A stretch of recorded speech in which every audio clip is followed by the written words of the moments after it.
Jadi soalan yang pertama yang berkaitan dengan masyarakat kita pada hari ini.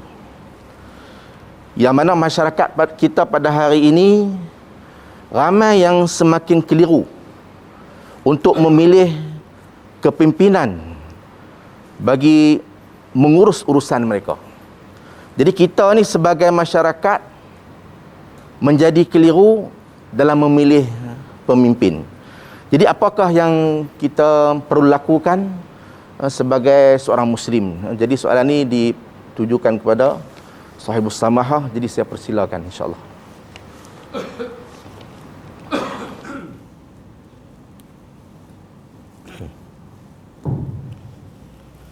Assalamualaikum warahmatullahi wabarakatuh. Alhamdulillah. Nahmaduhu wa nasta'inuhu wa nastaghfiruh wa na'udzu billahi min shururi anfusina wa min sayyiati a'malina. Man yahdihillahu fala mudilla lahu wa man yudlil fala hadiya lahu. Asyhadu an la ilaha illallah wahdahu la syarika lahu wa asyhadu anna Muhammadan abduhu wa rasuluhu, amma ba'd. Yang dikasihi Al-Fadil Ustaz Said Abdullah selaku moderator pada malam ini,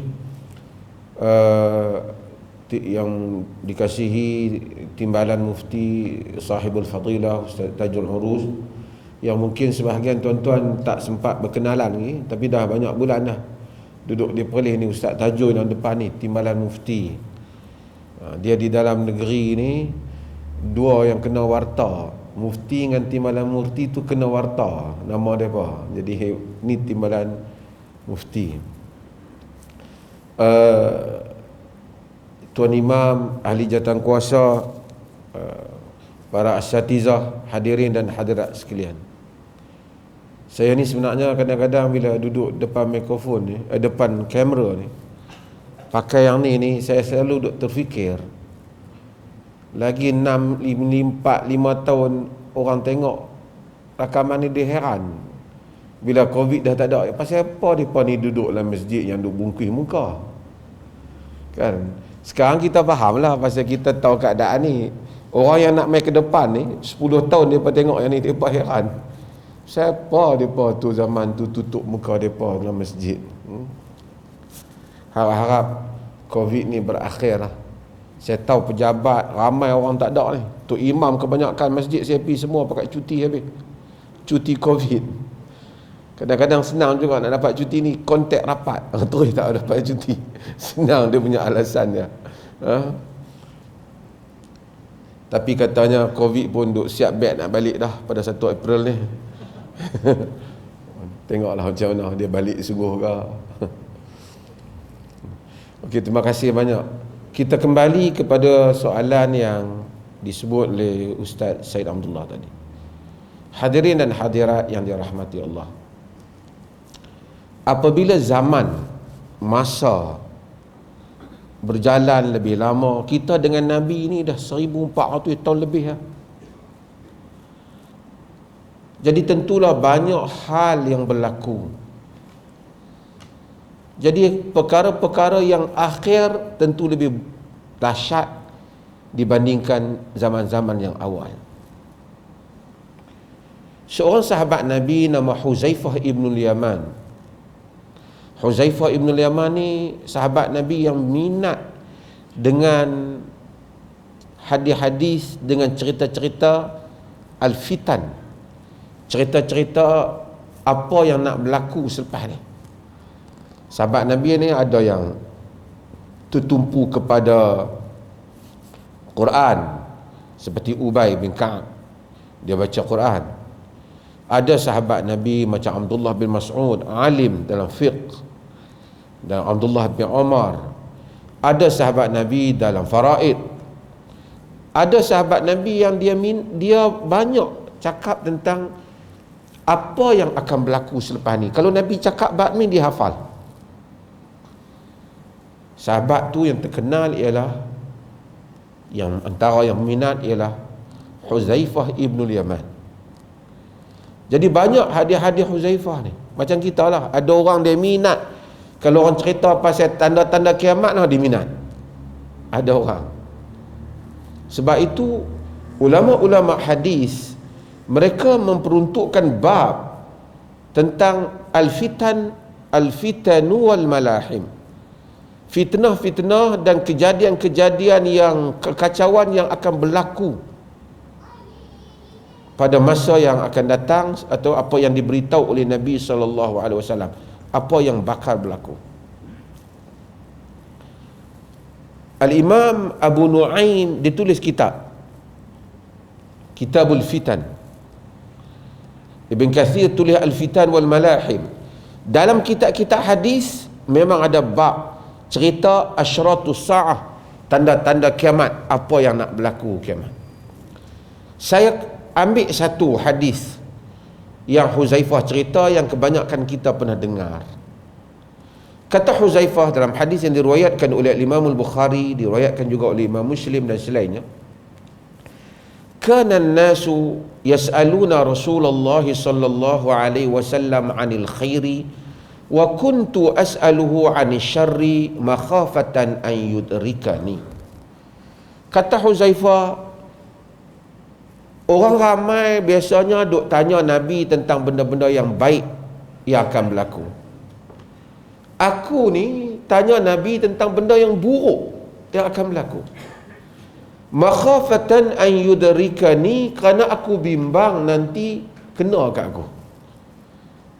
Aku bimbang nanti kejadian yang bahaya tu mari, aku duk tanya. Aku kata, ya Rasulullah, kunna fi jahiliyatin wa syarr, faja'ana Allahu bihadzal khair, fahal ba'da hadzal khairi min syarr. Wahai Rasulullah, kita dulunya dalam jahiliah dan kejahatan, zaman dulu ni. Kemudian Allah bawa kebaikan ini, Allah bawa Islam ni, yang Nabi bawa, ajaran Nabi bawa, jadi masyarakat Islam. Selepas daripada kebaikan yang ada ni, adakah kejahatan akan mari balik? Qala na'am. Nabi kata, ya, kejahatan akan mari. Kata Huzaifah lagi, fahal ba'da dhalika syarri min khair, adakah selepas kejahatan tu akan datang balik kebaikan? Qala na'am walakin fihi dakhal. Ya, kata Rasulullah, lepas kejahatan, lepas zaman kita ni ada kejahatan, lepas tu dia main balik kebaikan. Tapi kebaikan tu dakhan, fihi dakhan, ada kekeliruan, kelabu, bercampur, tercemar kebaikan tu. Baik tapi dia keliru. Huzaifah tanya, wa ma dakhanuhu ya Rasulullah? Apa dia dakhan tu ya Rasulullah? Apakah kekeliruan itu? Nabi kata, qaumun yastannuna bi sunnati, qaumun yastannuna bi ghairi sunnati wa yahtaduna bi ghairi hadi, ta'rifu minhum wa tunkir. Nabi kata, kaum yang akan bersunnah tapi bukan sunnah aku, berpetunjuk tapi bukan petunjuk aku. Kamu akan tengok ada benda bagus, ada benda yang tak bagus kat dia bah. Tu kekeliruan dia. Nak beragama, semangat nak buat baik, tapi dia bukan jalan Nabi. Tapi ada yang bagus, ada yang tak bagus. Saban nampak macam okey dah, jubah macam nampak okey dah, hak lain bercampur, akidah dia main bercampur pula. Semayang nampak okey dah banyak, nak doa pergi minta kat kubur, macam-macam. Ataupun macam-macam lah kekeliruan. Boleh jadi maksud itu, boleh jadi dia keliru tafsiran Islam dah, tapi dia pun nak baik. Ta'rifu minhum wa tunkir, kata Nabi. Kamu kenal dia dan kamu akan ada benda yang kamu akan bantah.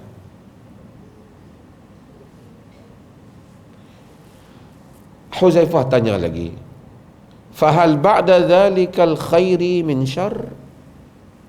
Adakah selepas daripada keburukan tu yang tadi sebab kebaikan tu, kebaikan yang bercampur tadi ni, adakah lagi nak mai keburukan pula? Kata Nabi, na'am.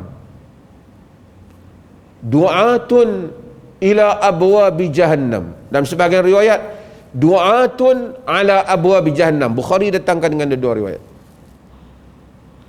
Faman ajabahum qadhafuhu fiha.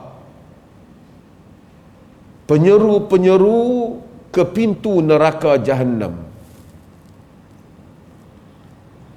Dalam sebagian riwayat, penyeru-penyeru yang berada di pintu neraka jahannam. Faman ajabahum qadhafuhu fiha. Sesiapa yang menyahut doa ni, seruan mereka, kempen mereka, qadhafu fiha, maka dia dicampakkan ke dalam neraka jahannam. Ni Huzaifah kata, tu yang aku tanya tu, takut kena. Terus Huzaifah kata, sifhum lana ya Rasulullah.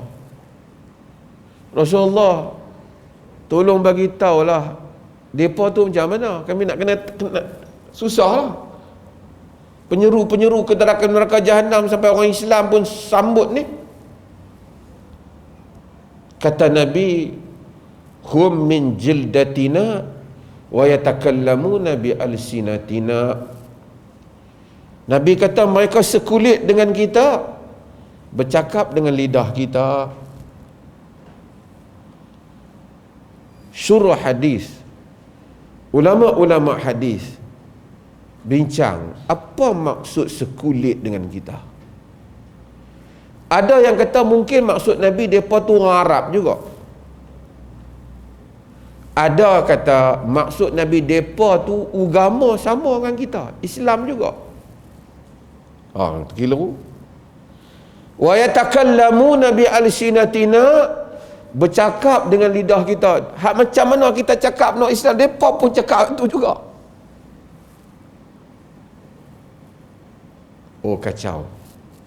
Memang keliru. Ramai masuk neraka jahannam.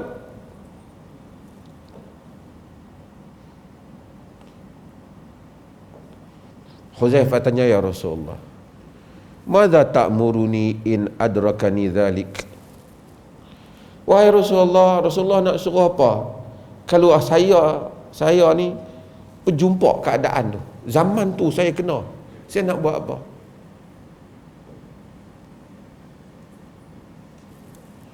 Nabi kita, talzimu jama'atal muslimina wa imamahum. Kamu pegang dengan jamaah kaum muslimin dan imam mereka. Maksudnya kamu pegang kepada kepimpinan penguasa Islam yang berpegang dengan agama. Huzaifah duk tengok, bukan mudah tu. Huzaifah kata, ya Rasulullah, illam yakun lahum jama'ah walam yakun lahum imam wala imam. Wahai Rasulullah, kalau jamaah pun tak ada, imam pun tak ada, hak patut kita nak ikut tu pun tak ada, nak buat macam mana? Huzaifah ni dia fikir panjang. Pada zaman Nabi tu keadaan okey, tapi sahabat ni basirah, dia macam nampak benda nak mai ke depan, dia tolong tanya untuk kita. Illam yakum lahum jama'ah wala imam. Kalau tak ada jamaah, kalau tak ada imam,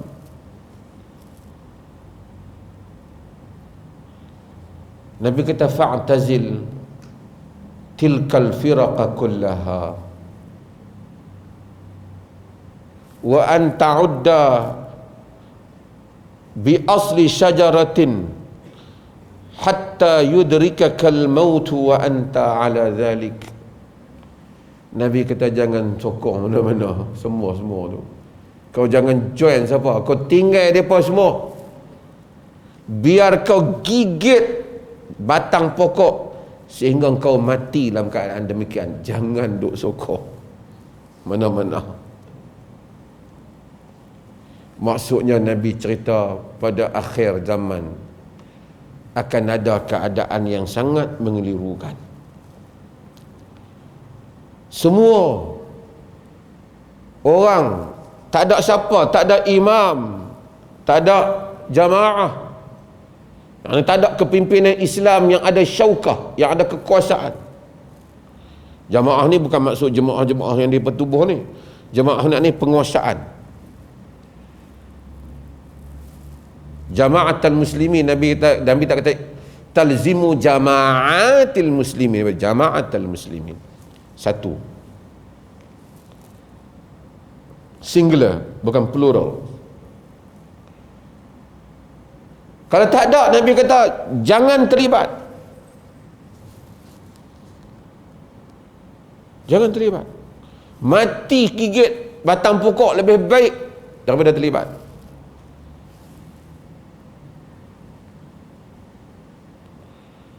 Kerana keadaan mengelirukan. Dalam hadis yang lain, panjang bab ni saya sebut sikit lah, nak jawab soalan.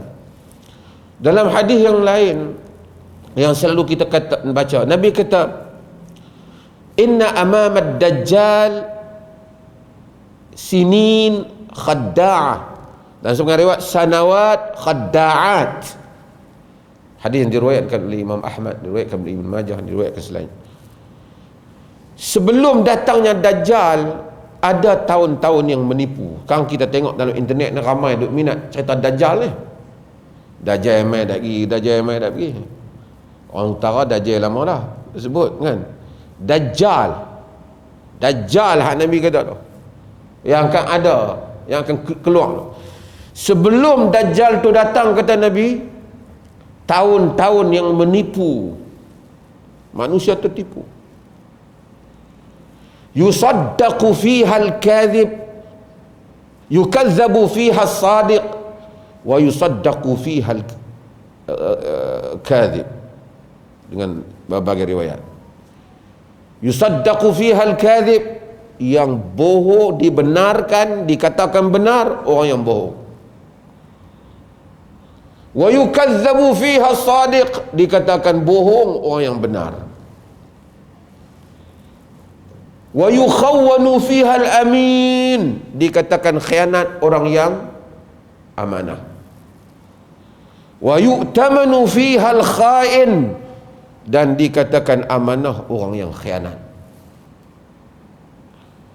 Wa yatakallamu fiha ar-ruwaibidah, dalam sebahagian riwayat wa yantiqu fiha ar-ruwaibidah, akan bercakap pada zaman itu golongan ruwaibidah, orang ruwaibidah. Ruwaibidah tu sahabat tu, tapi apa maksud Nabi? Wa ma ruwaibidah tu ya Rasulullah. Ruwaibidah apa Rasulullah? Sahabat ni bagus, dia tolong tanya untuk kita. Nabi kata, al-fuwaisiq yatakallam fi amril 'ammah. Dalam riwayat yang lain, ar-rajulu tafih yatakallamu fi amri 'ammah, fil 'ammah. Orang fasik kecil, bukan fasik kecil tu maksud buat dosa kecil, maksud dah lah orang yang tak ada apa-apa, fasik yang tak ada nilai pun. Dalam riwayat, ar-rajulu tafih, orang yang selekeh, yatakallamu fi amri 'ammah, bercakap di dalam urusan orang ramai. Tak ada apa pun, dia diangkat. Dia diangkat. Yang cerdik lepas ke belakang, yang tak tahu apa tolong cakap bagi urusan kita. Nabi SAW bagi tahu ini benda yang akan kita hadapi pada akhir zaman.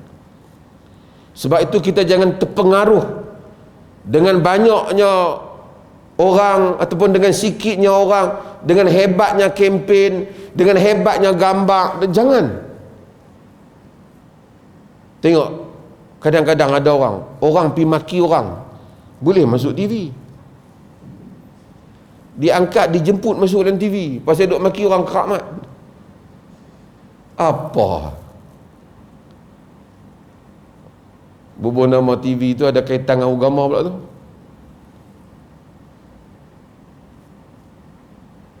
nilai.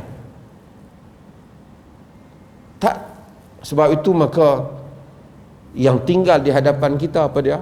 Yang tinggal di hadapan kita ialah siapakah yang korang mudarat di kalangan yang mudarat ni. Dia panggil dalam usul, dalam qawaid dia panggil irtikabu akhafud darurain. Ambil yang korang mudarat. Dua-dua semua ada mudarat. Hak mudarat sikit dibanding korang sikit dibanding hak lain, yang mana? Yang tu saya tinggal. Yang ni rosak harta kita. Yang ni rosak harta negara. Yang ni rosak harta negara dengan agama. Yang ni banyak lagi. Bukan tanda kita kata hak tu bagus. Tapi hak menyamun banyak dengan menyamun sikit, kita tengok hak mana. Di kalangan penyamun-penyamun ni, penyamun mana yang kurang bahaya? Yang tu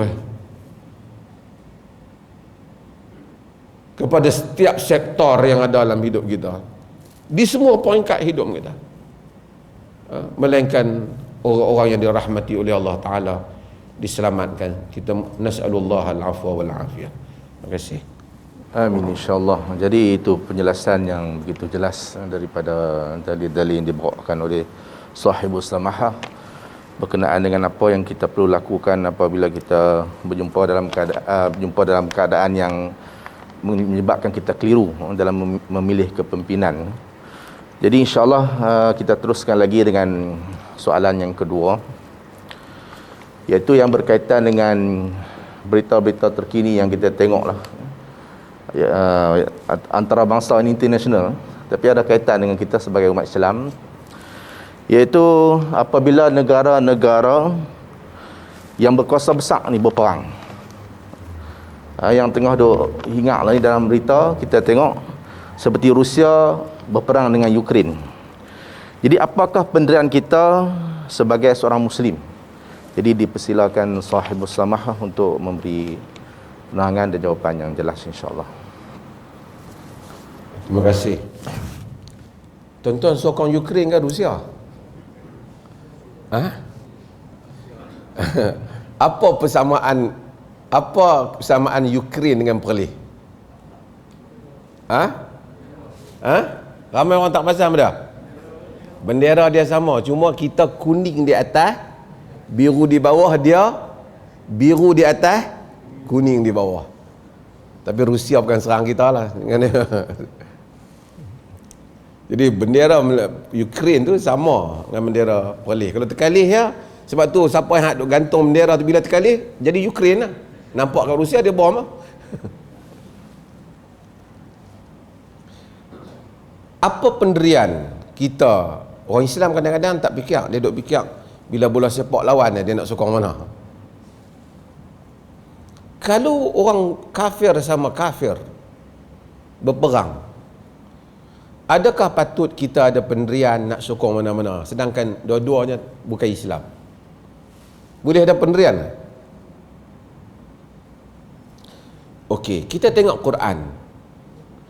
Sebelum kita nak bincang Ukraine ke ataupun Rusia, kita tengok Quran kata apa. Pada zaman Nabi SAW, semasa Nabi di peringkat Mekah, pada zaman tu ada dua kuasa besar yang berdekatan, yang terkenal dengan orang Arab. Apa dia? Rom dan Parsi. Rom, agama dia apa? Kristian. Parsi, agama dia Majusi, dia sembah api. Kristian ni dia dekat sikit lah dengan orang Islam. Sebab tu kita ada makanan ahlul kitab. Wa ta'amul ladzina utul kitab halul lakum, dan makanan ahlul kitab halal kepada kamu. Sebab apa? Sebab asas dia banyak sama. Cuma dia menolak Nabi Muhammad dan dia ada isu tentang syirik. Tapi ahlul kitab lebih dekat. Bila Rom berperang dengan Parsi,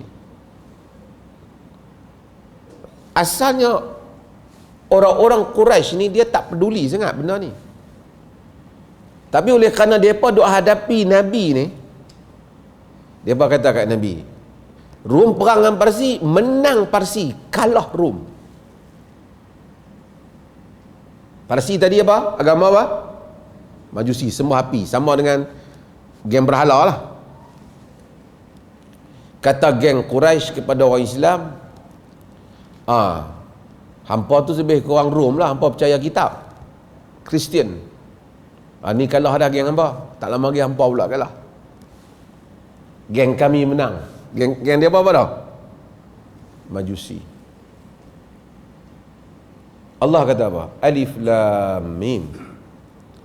Ghulibatir Rum fi adnal ard wa hum min ba'di ghalabihim sayaghlibun. Fi bid'i sinin lillahil amru min qablu wa min ba'du wa yawma idzin yafrahul mu'minun binasrillah yansuru man yasha wallahul azizur rahim. Ghulibatir Rum, telah ditewas Rum, fi adnal ard, pada bumi yang paling rendah. Dulu dia rasa bumi paling adna, bumi yang paling dekat.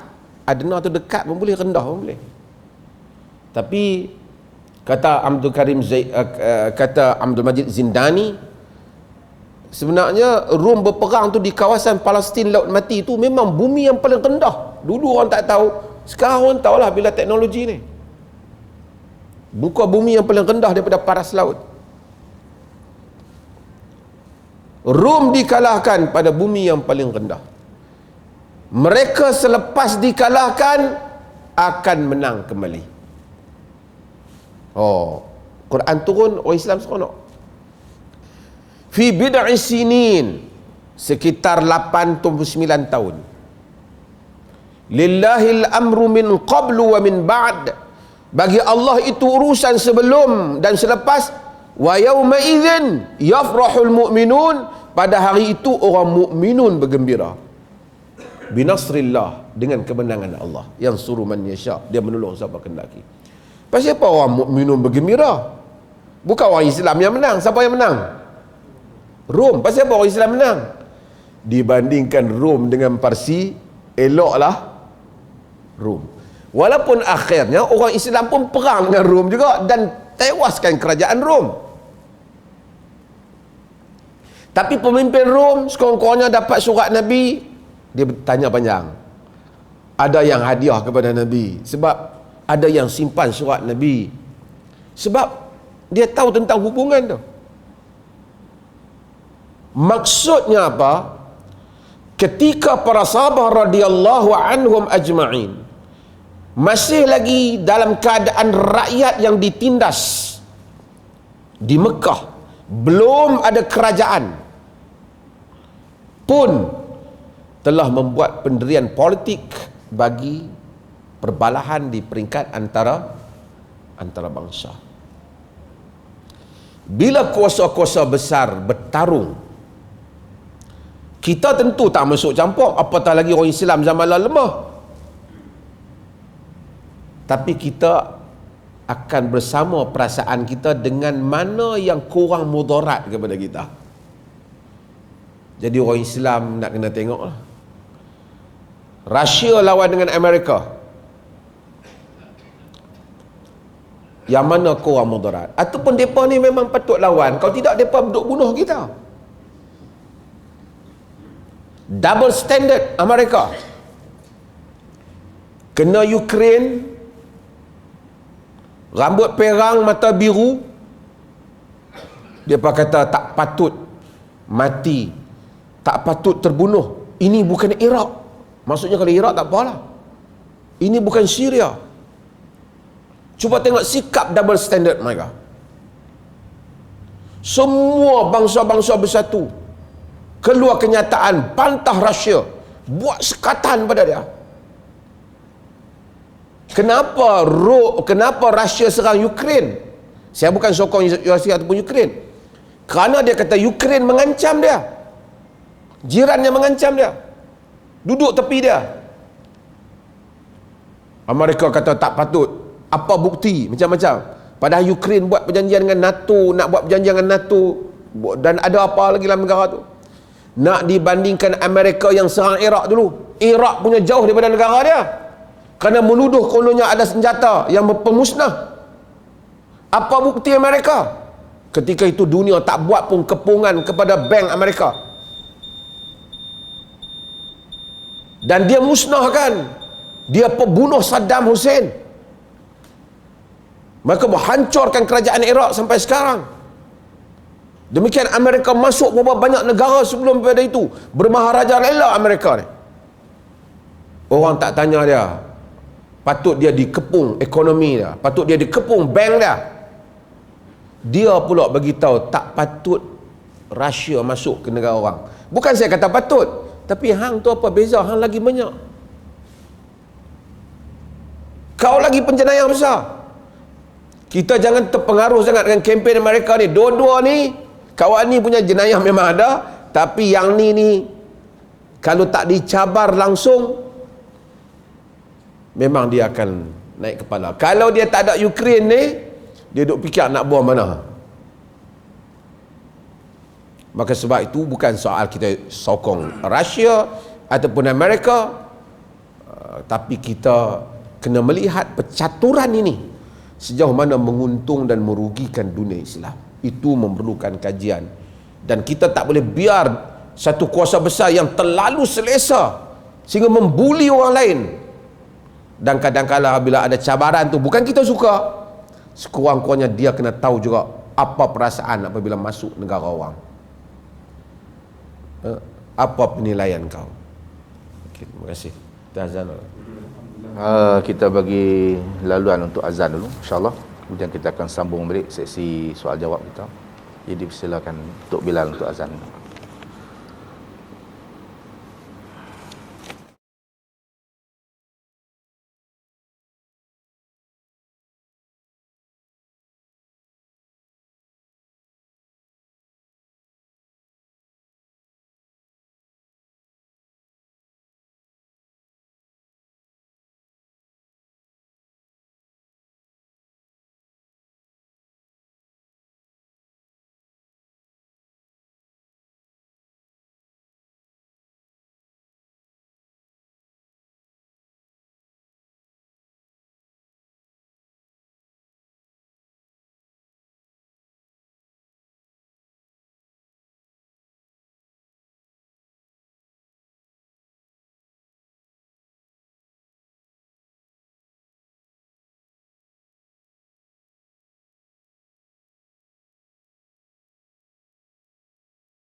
Jadi alhamdulillah tadi kita dah dengar penerangan berdasarkan apa yang saya utarakan kepada Datuk tadi berkenaan dengan soalan tadi, dan insyaAllah kita teruskan lagi soalan-soalan yang untuk saya kemukakan kepada Sahibus Sahmahah Datuk Mufti, iaitu soalan yang ketiga. Satu soalan yang ditujukan di sini, dia kata jarak perjalanan saya untuk pulang ke rumah tidak mencapai tahap boleh jamak solat. Jadi saya menaiki bas pada pukul 7 malam dan sampai ke rumah pada pukul 9 malam. Dan saya masih mempunyai wuduk. Bolehkah saya solat maghrib di atas bas tanpa menghadap ke arah kiblat? Adakah solat saya sah? Jadi saya persilakan untuk Datuk memberi jawapan. Bismillahirrahmanirrahim. Hadirin dan hadirat yang dirahmati Allah, kita kena tahu bahawasanya hal ni ramai orang, bagus soalan ni, ramai orang yang kadang-kadang terlepas pandang hal ni. Memang benar Nabi SAW solat atas kenderaan, tetapi baginda solat atas kenderaan di dalam hadis adalah solat sunat. Apabila baginda nak solat fardu, baginda akan turun daripada kenderaan. Di dalam hadis Jabir yang diriwayatkan oleh Imam Muslim, katakan Rasulullah sallallahu alaihi wasallam yusalli ala rahilati haitsu tawajjahat bihi wa idza arada al-fariidata nazala wastaqbala al-qiblah.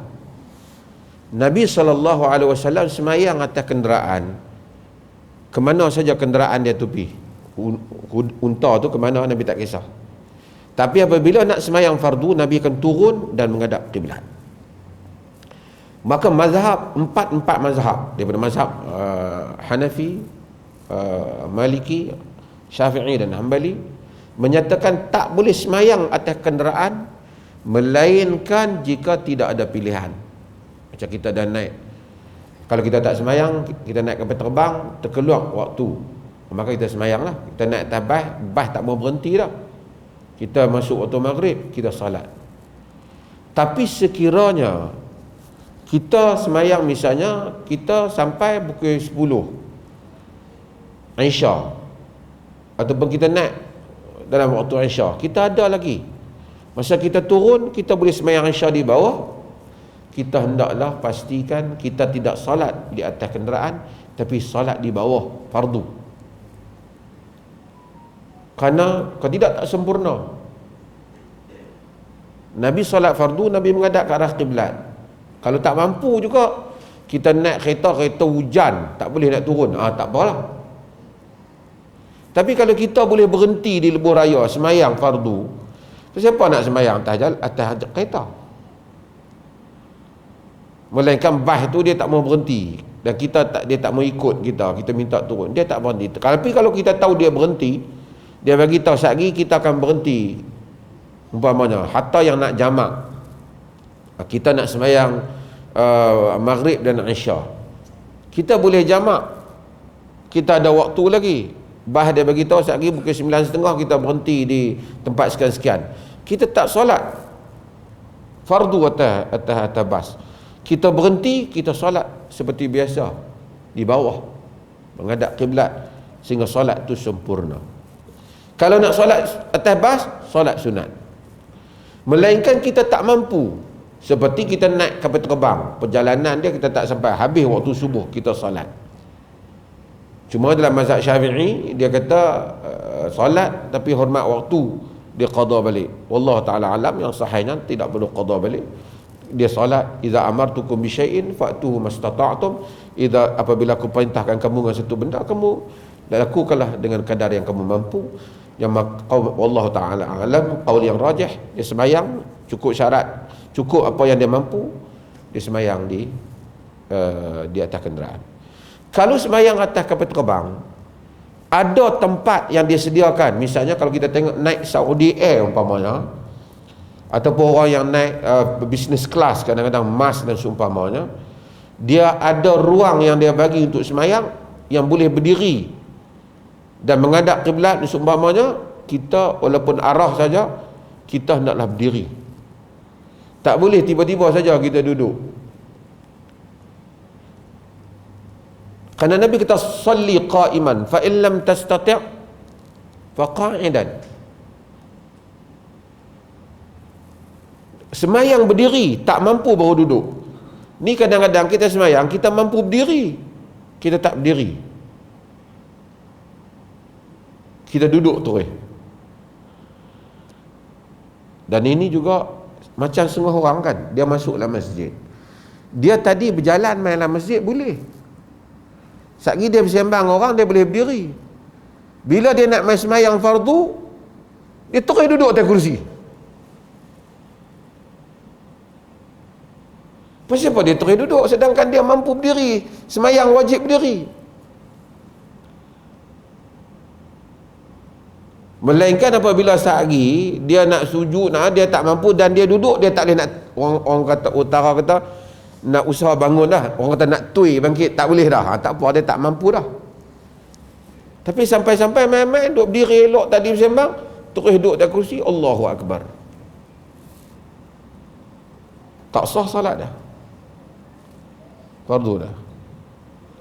Tak apalah, apa yang dia tak tahu sebelum ni habislah. Mudah-mudahan afallahu amma salaf, moga Tuhan ampun yang lepas. Yang ke depan dia tak boleh. Terutama orang yang duduk atas kursi ni, masa tadi boleh berdiri. Sehari kalau sampai dia yang lain, dia hanya buat isyarat umpamanya, dia buat isyarat kerana dia tak mampu turun.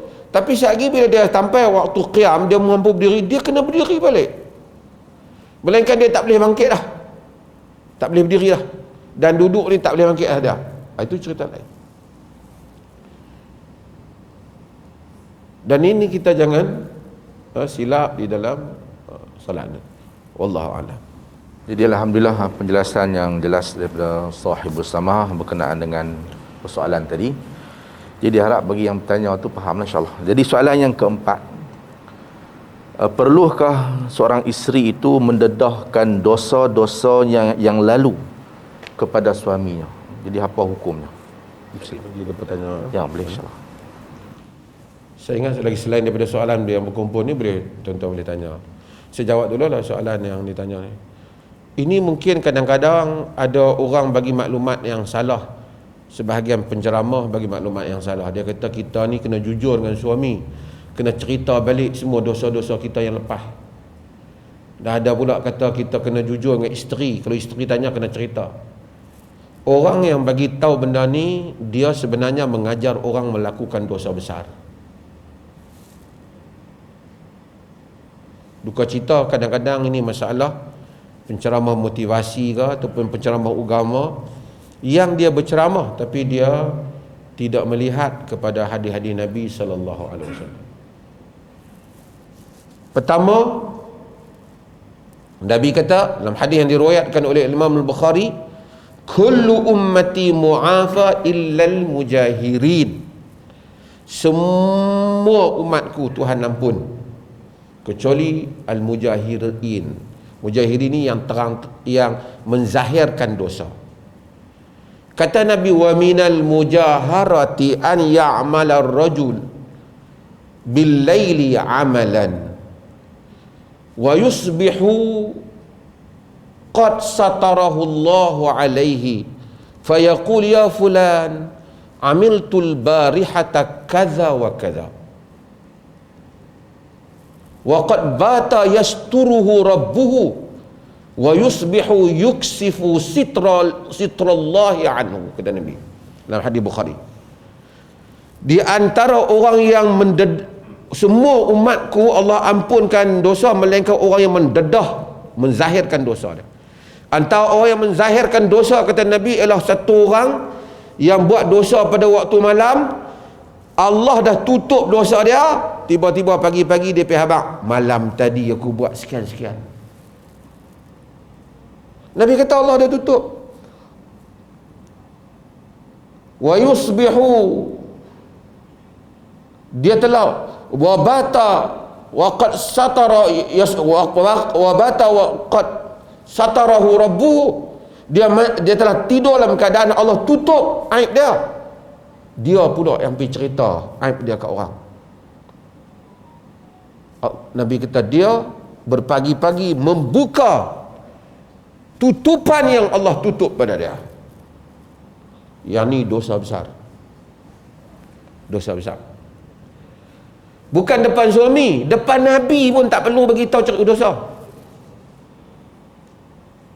Orang dalam hadis yang selalu saya baca, orang mai kepada Nabi dalam majlis yang Sayyidina Umar ada, bagi tahu, ya Rasulullah, alajtu mar'atan fi aqsal Madinah. Wahai Rasulullah, aku berasmara dengan satu orang perempuan di hujung bandar. Kami buat semua benda, ya Rasulullah, tinggal tak berzina.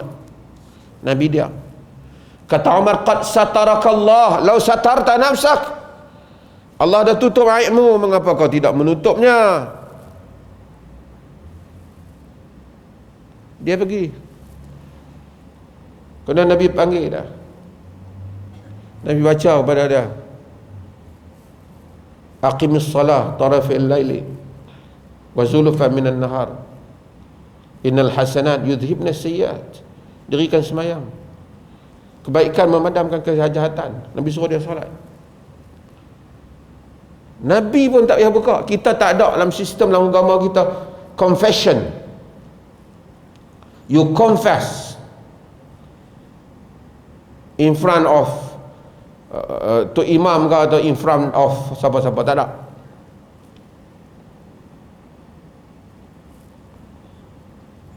Kita tak perlu buat pengakuan. Dan suami tak disuruh untuk ni cerita ni sebelum kahwin dulu hang ada buat benda. Apa kerja dia nak pergi tanya?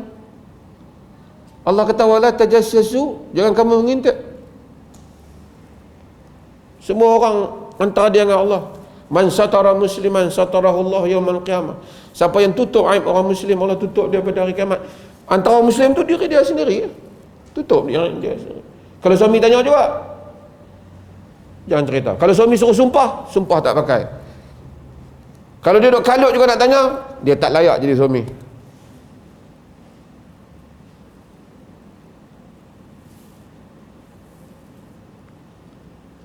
Dalam ahli sejarah sebut, Sayyidina Umar ada seorang ketua patrol tentera ni, dia lantik sebelum nak perang. Orang dulu zaman dulu berkemah, malam-malam tentera ni duduk sembang. Dia ketua, dia kata ni semua hampa ni tu bercerita dosa-dosa yang hampa pernah buat kat aku. Dapat berita tu pada Umar, Umar hukum dah. Apa cerita duk tanya dosa orang Umar?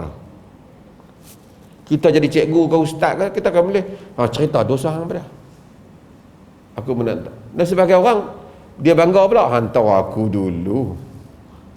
Itu pun satu perangai yang buruk, dan tak wajib untuk dicerita hal Allah. Jadi alhamdulillah jelas jawapan yang diberi oleh Sahibus Sama Datuk Mufti tadi berdasarkan dalil. Jadi dibukalah soalan kepada muslimin muslimat untuk ditanya kepada Datuk Mufti, insya-Allah. Ada soalan? Baik, kalau ada, silakan.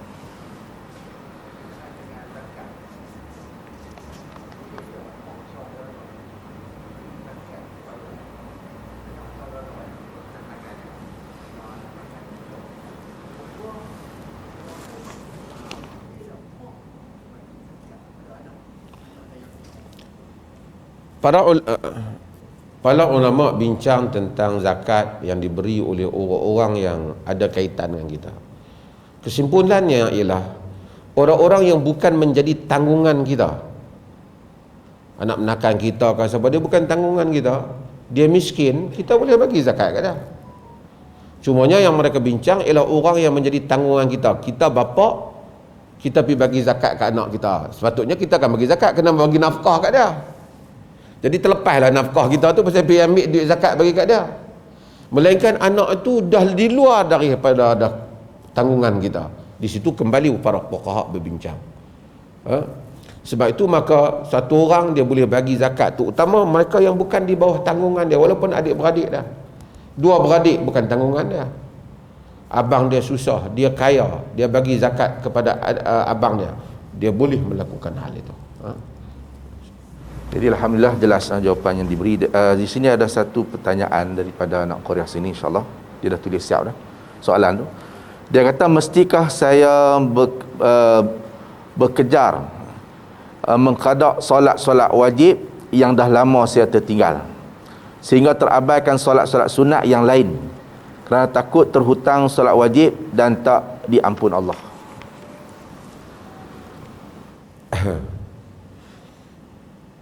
Tuan-tuan, seperti mana tuan-tuan tahu bahawasanya ada dua mazhab dalam masalah ni. Mazhab jumhur, yakni majoriti para ulama, menyatakan siapa yang tinggal solat yang fardu setelah dia masuk Islam, dia tinggal fardu ataupun dia baligh, wajib dia mengqadakannya. Sebanyak mana pun dia wajib mengqadakannya.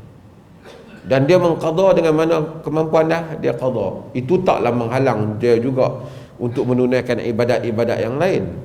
Tapi dia mesti qada dengan keupayaan dia. Walaupun sebagai ulama agak keras yang kata tak boleh sembahyang yang lain dah, tapi dia qada. Maksudnya dia dengan niat dia nak qada, dia usaha nak qada. Misalnya dia sembahyang fardu zuhur, dia sembahyang juga satu zuhur yang dia tertinggal, dia niat lagi mampu, dia akan qada. Dia boleh sembahyang yang lain, takkan dia tak boleh sembahyang yang lain. Kerana hal ini tidak berlaku pada zaman Nabi, melainkan hadis-hadis yang seperti ini ialah di atas ijtihad para ulama. Di sana ada mazhab yang disebut oleh sebahagian para ulama, antara mereka ialah Ibnu Taimiyah, yang menyatakan bahawasanya orang yang meninggalkan solat ni dosanya terlalu besar. Sebahagian mereka mengkafirkan orang yang meninggalkan solat. Dia tidak mengqadakannya, sebaliknya dia bertaubat di atas segala dosanya atau kesalahan meninggalkan solat. Dia tidak wajib qada kerana solat ini waktu dia yang terhad, yang macam dia kata tidak seperti puasa. Sebab tu dia alasan orang yang haid tu dia tak qada solat, dia qada puasa saja. Kerana kitaban mauquta, dia terhad pada waktu itu. Jadi di atas alasan mereka ni, dan panjang lagi penghujahan mereka, ringkas kepada jawapan ni, maka mereka menyatakan bahawasanya tidak qada. Ini dua mazhab. Sesiapa yang pegang pada ihtiyat ataupun dia pegang kepada qaul jumhur yang kata qada, maka dia qada dengan kadar yang dia mampu, dan dia buat juga pahala yang lain. Dia buat yang semua ulama sepakat, iaitu yang pertama, taubat kepada Allah, taubat yang banyak, taubat yang sebenar. Dan kemudian dia nak qada, kalau dia nak qada, dia boleh qada seperti mana qaul jumhur. Kalau tidak, dia taubat dengan taubat nasuha. Maka qaul jumhur itu lebih ramailah para ulama yang menyebut pendapat yang seperti itu, pendapat yang seperti itu. Tapi kalau mai satu orang dah tinggal dah 70 tahun dah baru semayang, kita abang Pak Haji tak ada pergi mana, qada pergi perhabis dulu, tak keluar mana lah orang tua tu. Jadi adalah rifq, qaul-qaul yang dalam mazhab yang berbagai ini.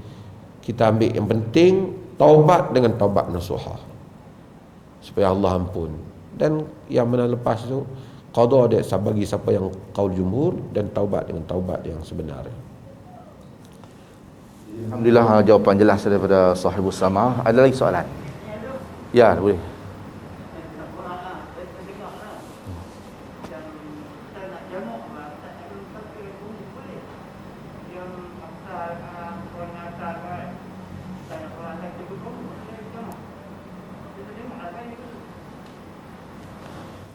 Okey, terima kasih.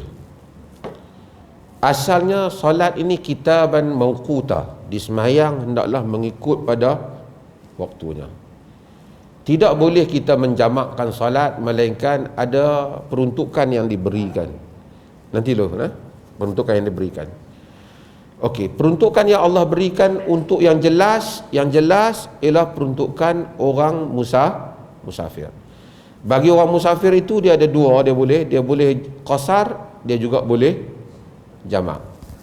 Qasar memang peruntuk jelas. Jadi bahkan sebahagian para ulama tidak menyukai orang yang tak qasar ketika musafir, kerana tak ada riwayat Rasulullah musafir tidak qasar. Cuma ada kala baginda tidak jamak, tapi baginda tetap qasar. Baginda qasar. Hadis berhubung dengan okey, itu kita jelas. Kemudian qasar tidak boleh berlaku melainkan hanya kepada orang yang musafir. Cumanya di sana ada hadis berhubung dengan Nabi SAW, hadis yang diriwayatkan oleh Ibnu Abbas. Dan hadis ini diriwayatkan oleh Imam Muslim, diriwayatkan oleh Imam Tirmizi, di mana Nabi SAW salat az-zuhr wal asr jama'an. Kan? Nabi di mana jamak ketika baginda berada di Madinah. Bi ghairil maradin wala matar, tidak kena sakit, tidak kena matar.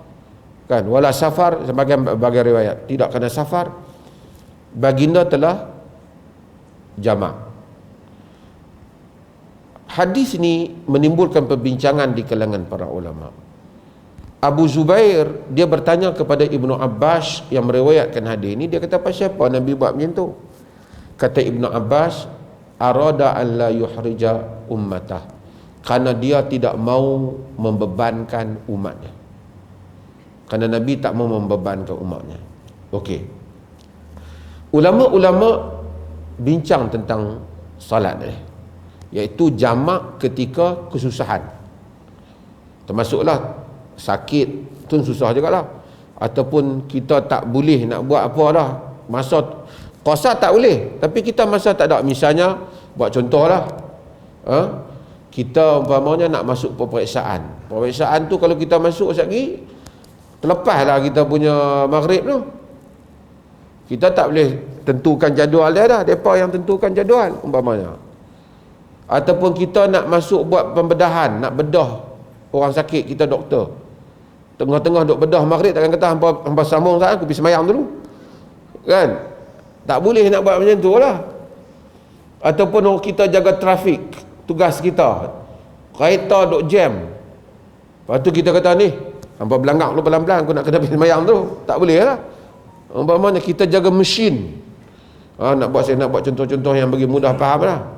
Ataupun kita banyaklah urusan-urusan yang kita babit jaga-jaga, ataupun banjir, nak selamatkan anak-anak apa semua ni, maghrib tak semayang ni, masuk maghrib dah ni, boleh tak kita jamakkan solat? Jamak kerana hujan di masjid tu memang jelas lah, ada lah, dalam mazhab lain pun semua ada. Cuma di dalam jamak yang kerana susah ni, para ulama khilaf dalam hal ni. Al-Imam Tirmizi dia kata semua hadis di dalam Sunan Tirmizi itu diamalkan, tapi ada dua tak diamalkan. Salah satunya hadis ni, hadis jamak ni, dia kata ulama tak amalkan. Tapi An-Nawawi jawab At-Tirmizi, dia kata tak benar. Hadis ni diamalkan oleh para ulama. Sebahagian para ulama memang alla yattakhidhu 'adatan, dengan syarat dia tak dijadikan kebiasaan. Maka siapa yang kesusahan, dia boleh untuk menjamakkan. Misalnya macam saya cerita tadi, banjir mai rumah kita, nak pindah barang lagi, nak angkat lagi, kalau sembahyang maghrib habis dah rosak jahanam barang, tak dan. Boleh tak jamak? Dia boleh jamak, tapi tidak qasar lah, dia tak musafir. Doktor yang bedah orang, polis yang jaga kawasan, ataupun duk kejar penjenayah waktu maghrib, tengok-tengok, oi maghrib nak habis dah, hampa lari dulu, aku sembahyang tak? Maka peruntukan itu arada alla yuhrija ummatahu, kerana dia tak mau membebankan umatnya, kata Ibnu Abbas dalam riwayat itu. Sebahagian mereka kata jamak ini jamak suri, yakni takhir semayang yang waktu pertama tu ke hujung waktu, awalkan semayang waktu kedua tu pada awal waktu, jadi nampak macam jamak suri saja. Tapi ada rawi yang sebut itu, tapi itu andaian rawi, tidak kuat. Kalau macam tu lagi susah nak kena tunggu waktu tu. Zaman lah ada jam, zaman Nabi dulu lagi payah. Kalau macam tu tidak, sedangkan tujuan Nabi untuk memudahkan umat dia.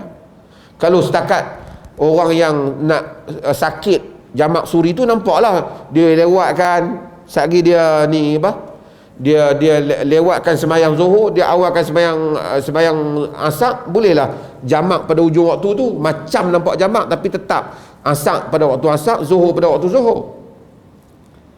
Jamak suri dia panggil. Tapi itu mungkin satu dua kes mudah, tapi bagi orang yang macam contoh-contoh saya sebut tadi, doktor nak bedah, polis, di mana nak dapat manfaat daripada hadis itu? Sebab itu para ulama menolak andaian-andaian yang seperti ini. Maka sebab itu wallahu taala alam, walaupun ada mazhab seperti Nawawi kata, ada yang kata tak boleh, tapi ramai juga di kalangan ulama yang berfatwa dengan hadis ini boleh menjamakkan solat jika ada keperluan. Wa alla yattakhidhaha atau yattakhidhahu adatan, dengan tidak menjadikan dia sebagai satu kebiasaan. Asyik jamak je, tak pasal-pasal kan. Nak karen rambut pun jamak juga kan. Mudah sangat. Allahu a'lam. Jadi jelas, insyaAllah saya bagi siapa yang bertanya tadi, jarak jelaslah berkenaan hukum ini. Jadi abang kita tadi ada soalan lagi, insyaAllah silakan.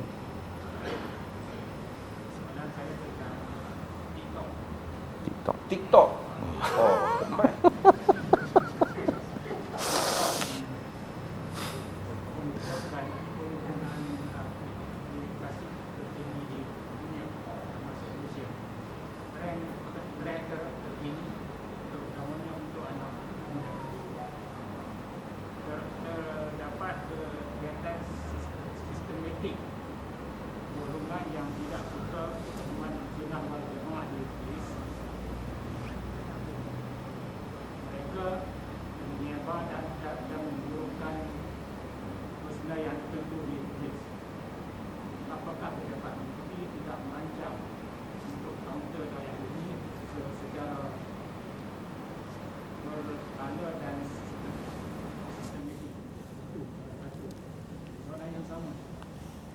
didapati pihak Indonesia secara berkala sentiasa membuatkan perkataan agama Islam dalam kitab. Begitu juga pihak Kristian Indonesia secara berkala dengan rakyat mereka. Adakah adalah baik pihak Malaysia itu bersama secara berkala menerangkan perkara berkaitan dengan Islam dalam aplikasi ini? Okay, terima kasih. Soalan tentang TikTok. Saya ni tak ada TikTok ni, harap Sabri ada tengok, tunjuk saya apa TikTok. Tapi saya nak cerita macam ni. Soalan dia, kita Jabatan Mufti tak counter ke? Pertama, saya nak bagi kita faham dulu dari segi, bukan kita accept, tapi untuk kita faham. Tak ada dakwah dalam dunia ni yang orang tak kata apa ke dakwah tu, tak ada. Orang tak dakwah tu, saya kata orang menyanyi, Siti Nurhaliza menyanyi pun ada orang komplain juga. Padahal dia menyanyi nak bagi orang suka ya. Dia kurih orang komplain, dia pakai tudung orang komplain, dia gemuk orang komplain. Penyanyi macam tu kan. Padahal penyanyi bukan buat apa, dia nak entertain kita ya. Who is the best da'i dalam dunia ni? The best is our prophet, Nabi kita Muhammad sallallahu alaihi wasallam. Pun begitu, apa yang orang tak kata kat Nabi? Apa tak kata? Tukang sihir, gila, pemecah masyarakat, segala ada. Orang kata, Quran kata qad na'lamu innahu la yahzunuka alladhina yaqulun. Kami telah tahu, kata Allah dalam surah An'am, telah mendukacitakan engkau dengan apa yang mereka itu katakan.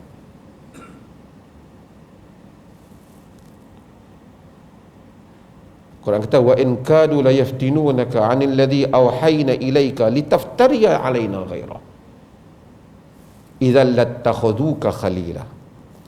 Hampirlah mereka itu memfitnahmu supaya engkau cakap lain daripada apa yang kami kata. Kalau kau buat macam tu, mereka ambil kau jadi teman yang dekat. Dan surah Al-Isra.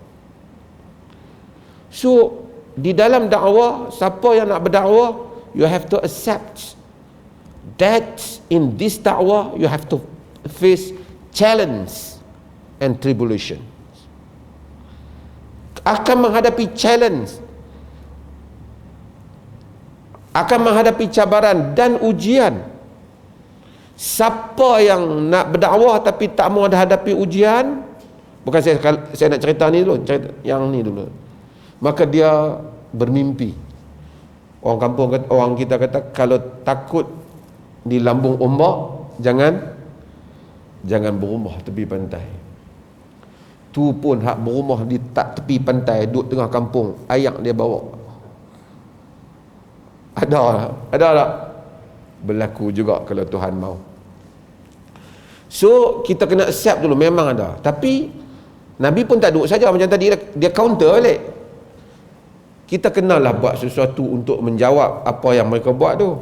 Bukan menjawab bagi diri kita, menjawab bagi apa yang mereka buat tu. Kalau tanya Jabatan Mufti buat, kata kita buat lah, tak semesti rasmi lah. Banyaklah kawan-kawan kita hak buat.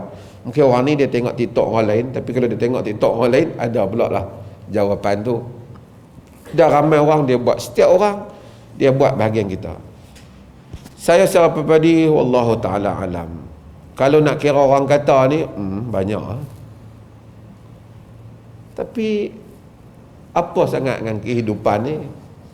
Setakat orang duk kata ni, masih boleh duk makan lagi lah. Sekejap lagi pun perasan silap-silap masjid ni pun bagi makan enggak? Kan? Tak ada lah lagi jumpa orang kata, jangan duk makan, 3 hari tak makan, orang duk kata. Alhamdulillah ala ni'matil Islam wal iman. Itu satu hal. Tapi kita terima kasihlah atas cadangan tu. Kita tahu bahawa kita kena ambil lah langkah-langkah yang patutnya. Satu lagi, Indonesia. Indonesia adalah satu negara yang besar. Kita ni kadang-kadang kita terlupa. Kita bila kita duduk di sempadan, hari ni Perlis lancar PIP, Perlis Inland Port. Kalau jadi betul, kaya lah orang Perlis tak lama lagi, kan? Kalau tak macam Singapura pun dekat-dekat lah, kan? Lancar dengan 160 bilion lebih setahun perdagangan yang dijangka boleh siap dan 2 tahun ni. Tak lama lagi tuan-tuan pun isakan lah kalau jadi lah, kan? Tak apalah, itu cerita awal ni. Tapi kita dengan Indonesia satu umat yang besar. Kita tak boleh lupa itu adalah rumpun kita. Kita sebut Nusantara. Kalau perkataan Nusantara tu banyak pernah Nusa Antara. Tapi Nusantara maksudnya di rantau ni, Melayu, Muslim ataupun kaum orang Islam besar. Kalau kita gabung dengan mereka, kita besar. Lebih daripada Arab . Kita ada selatan Thailand 9 juta lebih. Kita ada Indonesia 200 juta lebih. Kita ada Brunei. Satu rumpun umat yang besar. Kadang-kadang kita terpisah oleh materialistik. Kita tengok orang Indon mai, kita tahu Indon. Kita tak pergi negeri mereka. Negeri mereka hebat. Dengan macam-macam yang ada. Adalah masalah ekonomi, masalah corruption. Tapi hari ini mereka dapat baiki keadaan mereka dengan kepimpinan mereka. Corruption berkurangan di Indonesia. Kita lihat orang Indonesia mula kaya. Tuan-tuan jangan heran kalau kita tengok lagi 5-6 tahun lagi, orang Malaysia pergi cari kerja ke Indonesia. Dan mereka akan jadi super power dalam ekonomi dalam beberapa tahun nanti.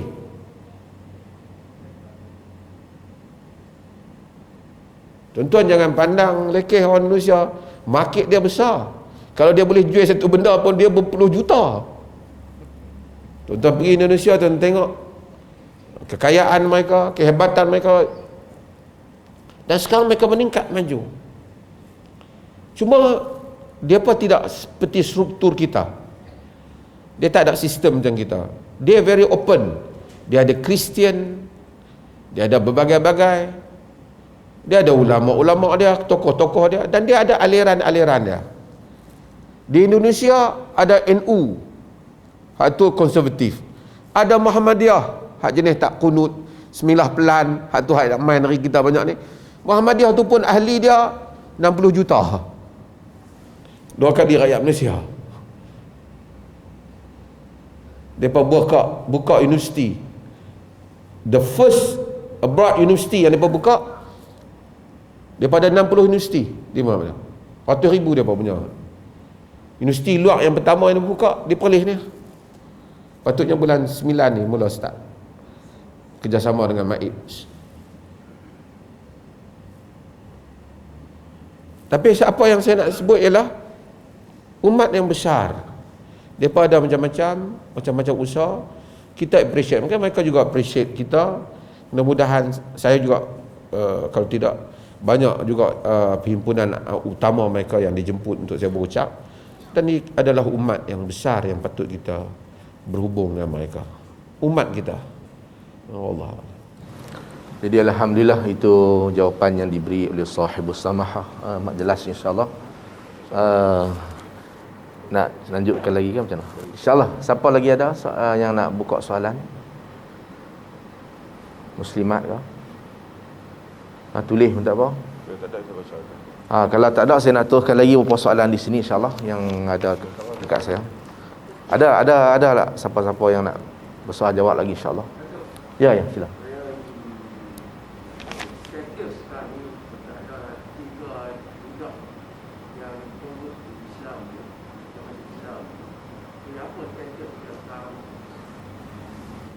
Okey. Apa status 3 budak tu? Tak apa saya jawab. Saya dah jawab banyak kali dah, tapi saya jawab lah. Tuan-tuan, kalau tuan-tuan baca media-media especially yang written in English ni, mereka buat pembohongan dalam hal tu. Mereka kata budak-budak tu sebenarnya memang nak pergi ke mak dia. Kita yang kata tak mau. Sebenarnya kita tidak pernah halang budak-budak tu pergi pada mak dia. Macam mana saya beritahu? Apabila ibu dia datang nak mengambil dia, dipendekkan cerita, yang ibu dia tak dapat ambil, itu sebab depa yang tak mau. Masa peringkat awal itu yang menyebabkan mereka diserahkan kepada jabatan kebajikan oleh ibu mereka sendiri. Apabila dia serah pada jabatan kebajikan untuk jaga dalam beberapa tempoh, sehingga dia ada buat urusan, dia melawat, masa tu ada kebajikan tu di Kedah, bukan di Perlis. Dah tak bagi kerana COVID, kenapa? Dia buat isu kononnya pihak berkuasa agama menghalang. Mereka buat isu kononnya menghalang melawat Puan Loh ni untuk melawat anak dia. Padahal tak ada kena-mengena dengan kita dah. Kita tak halang, kita yang bawa budak tu bagi kat mereka. Dan ada lagi beberapa benda yang sedang akan didedahkan tahun ni. Saya bukan nak memusuhi dengan dia, tapi ni pelampau-pelampau ni, Ramasamy and the gang ni, yang buat kenyataan dicolek, dipaksa untuk menganut Islam. Cuba tuan-tuan tengok. Ada satu parti apa tu, hadut kipas di AP tu, parti tu dia kata Mufti Perlis, ada dia kata dia kena tahu dalam mazhab Syafi'i tidak sah Islam budak yang belum baligh.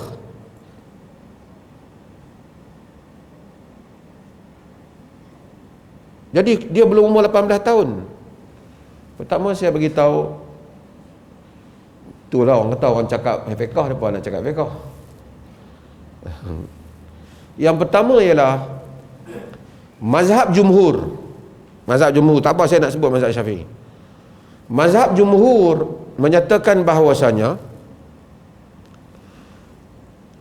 pertama tuan-tuan kena tahu, budak-budak ni tak ada siapa paksa dia Islam. Depa yang bapak depa yang ajak depa masuk Islam, dan depa yang nak bertahan Islam. Bukti kita terbesar sampai sekarang budak-budak tu duduk pakai tudung. Mak dia keluar tangkap gambar dengan dia pakai tudung. Kalau dia paksa, hari pertama dia dah cabut semua tu. Mak dia sendiri yang buat dalam berita, kata anak dia semayang zuhur lah, masa makan kena semayang zuhur, kena sedia makanan nak semayang subuh lah. Lepas tu dah tulis anak dia bila ditanya cita-cita apa, nak jadi peguam syar'i. Lepas tu Malaysia kini dah ubah.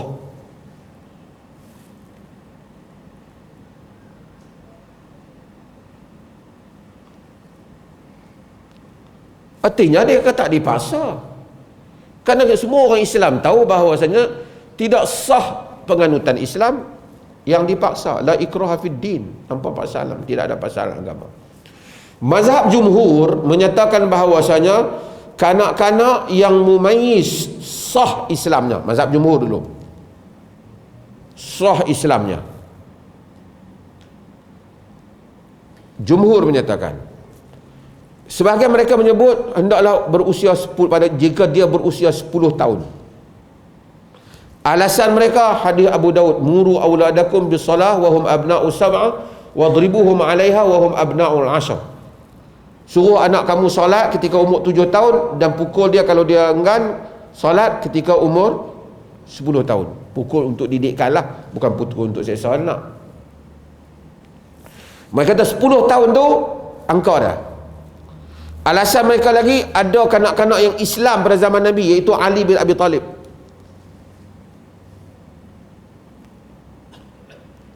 Okey, mai mereka kata mazhab Syafi'i. Mazhab Syafi'i dan Zufar di dalam mazhab Hanafi, seperti mana yang disebut oleh Ibn Qudamah dan Al-Mughni, menyatakan kanak-kanak yang nak Islam hendaklah baligh. Jika tidak baligh, Islam mereka tidak sah. Karena hadis Abu Dawud itu rufi'al qalam an thalath, dia angkat kalam daripada 3. Salah satunya as-sabi hatta yablugh, budak sehingga dia baligh, atau yahtalim dalam sebagai riwayat, sehingga dia baligh. Kata mazhab Syafi'i tak sah, tapi dia kata hendaklah baligh. Baligh apa dia? 18 tahun kah? Baligh apa? Keluar air mani, tanda baligh. Lagi? Tumbuhnya bulu kemaluan, tanda baligh. Lagi? Haid bagi wanita atau bagi perempuan baligh. Kalau tak, berumur 15 tahun.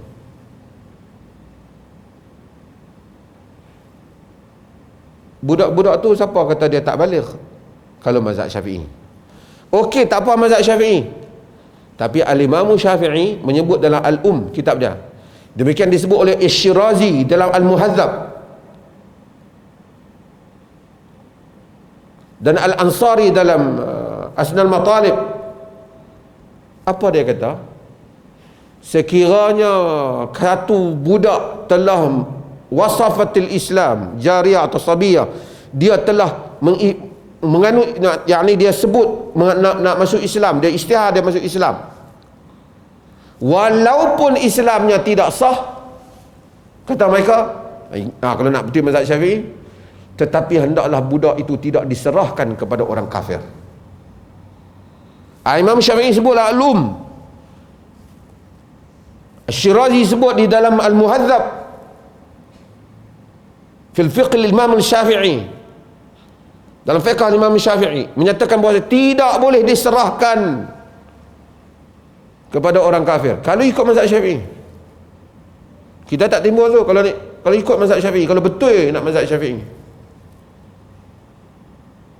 Bahkan Imam Syafi'i sebut contoh, jika satu orang isteri kepada satu orang kafir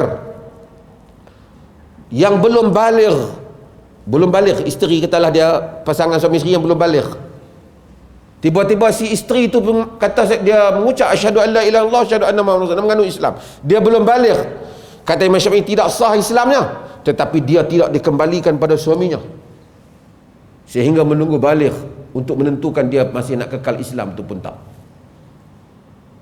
Kata Syirazi, jangan dikembalikan pada mereka, nanti mereka khada'uha, mereka akan menipunya, wa zahaduha min Islam fil Islam, nanti mereka akan mencabut Islamnya.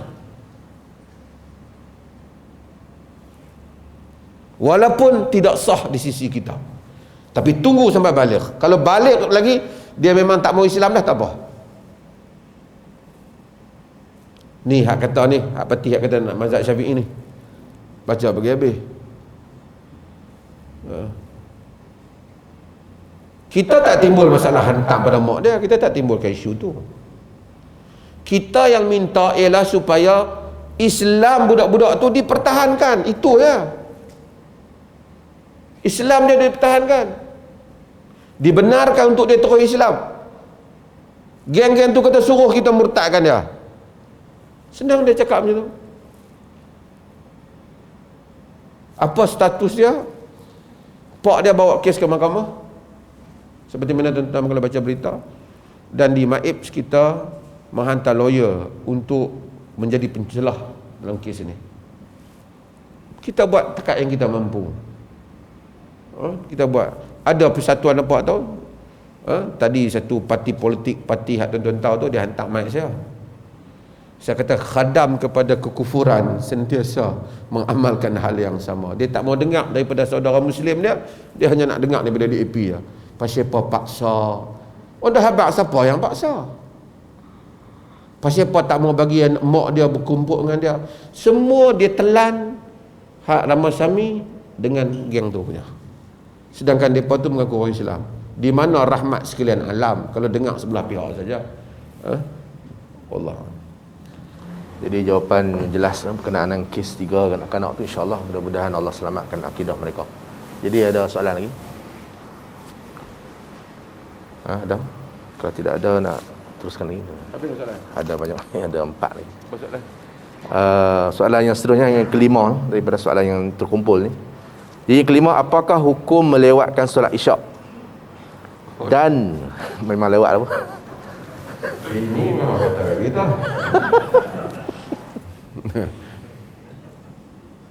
Jadi apakah hukum melewatkan solat Isyak? Mungkin last kan insya-Allah. Lah saya dah kata solat Isyak amat. Jadi apakah hukum melewatkan solat Isyak dan mengejarkannya bersama solat tahajud? Kerana melewatkan solat Isyak dapat membantu saya melaksanakan solat tahajud. Jadi dia lewatkan. Apa hukum? Tuan-tuan, asalnya semua solat yang paling afdal bila? Pada awal waktu. As-salatu fi waqtiha, sebenarnya fi awwali waqtiha dalam sebagian riwayat. Kecuali 2 solat. Apa 2 solat tu? Tuan-tuan nak mengaji solat apa? Solat zuhur, idza ishtaddal har fa abridu bis salah, apabila panas memuncak tunggu dulu bagi sejuk. Zaman dulu tuan-tuan kalau negeri Arab panas, tuan-tuan pernah tahu negeri Arab panas? Panas tuan-tuan. Keluar macam masuk dalam oven tu. Tuan-tuan pergi Qatar ke, tuan-tuan pergi, oi, tahan dia bah. Panas. Nabi, negeri kita ni tak apa sangat lah, boleh lah kan. Tapi Nabi kata, maka pertama solat apa tadi? Kecuali solat zuhur, satu lagi solat Isyak. Nabi kata, innahu la waqtiha laula an asyqa ala ummati. Yang ni lah semayang waktu dia jika tidak membebankan umatnya. Nabi kata, laula an asyqa ala ummati la amartuhum an yuakhirul isya ila sulusiha atau dalam riwayat ila nisfi. Kalau tak menjadi beban pada umat, hadis-hadis ini riwayat Imam Tirmizi. Kalau tak menjadi beban pada umatku, Nabi kata aku nak perintah mereka supaya lambatkan solat Isya sehingga kepada 1/3 malam ataupun separuh malam. Macam mana nak kira 1/3 malam ni? Tuan-tuan, 1/3 yang akhir. Macam mana tuan-tuan nak kira? Macam mana tuan-tuan nak kira? Macam ni tuan-tuan kira. Nak kira malam ni, malam kalau ikut dalam hadis tu dia bagi 3. Nabi kata lewatkan Isya sampai 1/3 ataupun separuh. Maksudnya sehingga Nabi pernah satu hari keluar, sahabat dah tidur dah, Nabi lewatkan hatta zahaba amatul lail, sehingga pergi separuh kebanyakan malam. Maksud lewat. Nak kira lewat dia macam mana? Maksud ni kalau makmum mampu tanggung lah. Ni kalau makmum pun mata tak boleh nak naik, lain lah. Pada zaman Nabi, sehingga dia tidur, tapi Nabi tahu dia tahan. Sekali-sekala Nabi buat. Kita pasal makmum tak mampu, jadi kita sembahyang awal. Nabi kata lewat macam mana nak kira? Kira macam ni. Malam masuk maghrib, sekarang maghrib pukul berapa? Ha? Ambil 7.30 lah, mudah kan? Subuh pukul berapa? Ha, 6. So kita ambil 6.30 lah, bagi mudah kira, ataupun 6 suku, tak apalah kan? Daripada waktu maghrib sampai waktu subuh, berapa jam tuan-tuan kira? Ada berapa? Ada 12 jam? Ada 11 jam? Ha? 11 tu bahagi 3. Jadi 1/3 yang pertama tu sulus yang awal. Kalau 11 tu bagi tengah-tengah, berarti 5 jam setengah kan? Yang tu separuh malam. 1/3 yang akhir yang kata Allah turun dalam hadis tu dengan segala gelayak dan kebesarannya, 1/3 daripada tu lah. Tuan-tuan kira tu lah. 1/3 daripada tu. Mazhab. Oh, mazhab lagi. Tuan-tuan lakat ingat kan mazhab banyak-banyak Mazhab Syafi'i dululah, sebab tuan-tuan mazhab Syafi'i. Mazhab Syafi'i kata waktu Isya semua waktu sehingga masuk waktu berikutnya. Nak ingat lagi tak masuk waktu subuh, waktu Isya. Pun begitu, mereka tetap di kalangan mereka menyebut tentang waktu yang lebih terpilih sebelum lewat tengah malam. Mazhab lain seperti mazhab Imam Ahmad khususnya, dia tak benarkan, dia kata Aisyah sehingga pertengahan saja, pertengahan malam.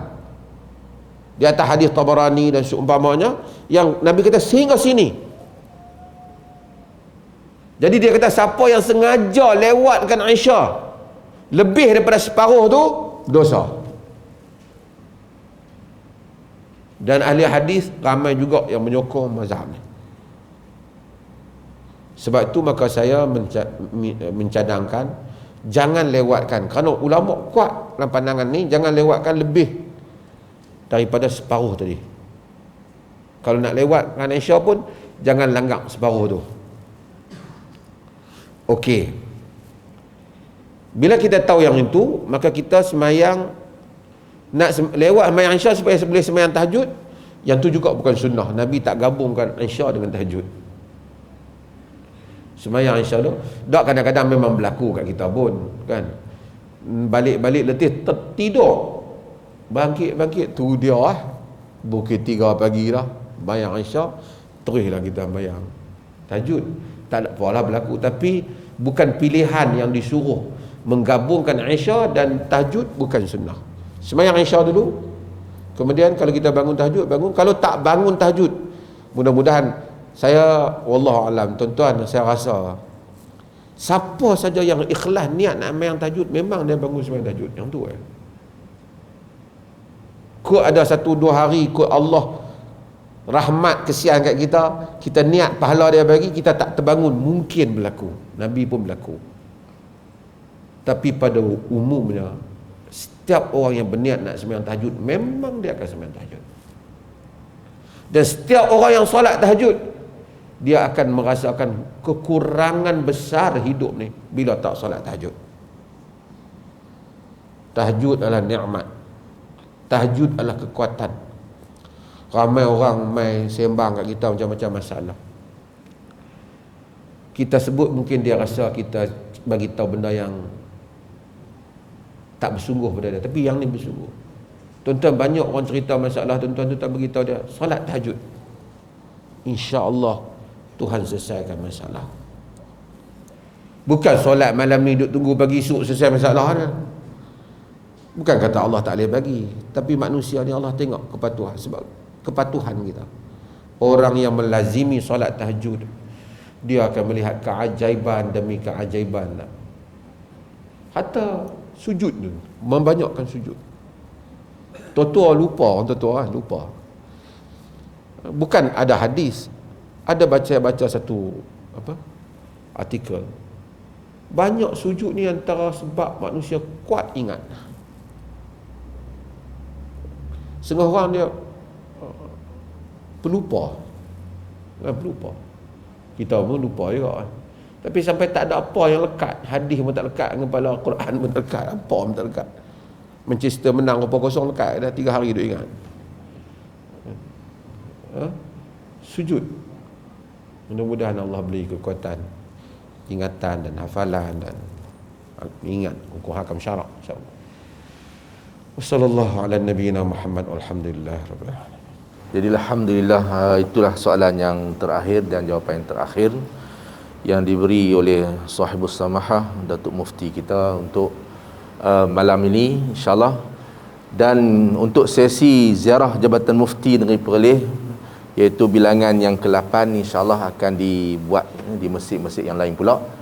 Jadi dimintakan kita ni supaya orang kata apa, menyebarkan ilmu yang bermanfaat, maka kita akan mendapat ganjaran pahala di sisi Allah Subhanahu Wa Taala. Jadi diminta kepada mereka yang tonton secara live daripada rakaman yang dibuat ini, minta share lah kepada muslimin muslimat dan kawan-kawan semua yang berada di luar sana, supaya mengambil faedah daripada ilmu-ilmu yang dibincangkan tadi dan disampaikan jawapan-jawapan yang jelas, insya-Allah. Jadi kalau tidak ada apa-apa lagi, saya sudahi majlis ini dengan tasbih kafarah. Subhanakallahumma wa bihamdika asyhadu an la ilaha illa anta astaghfiruka wa atubu ilaik. Wassalamualaikum warahmatullahi wabarakatuh.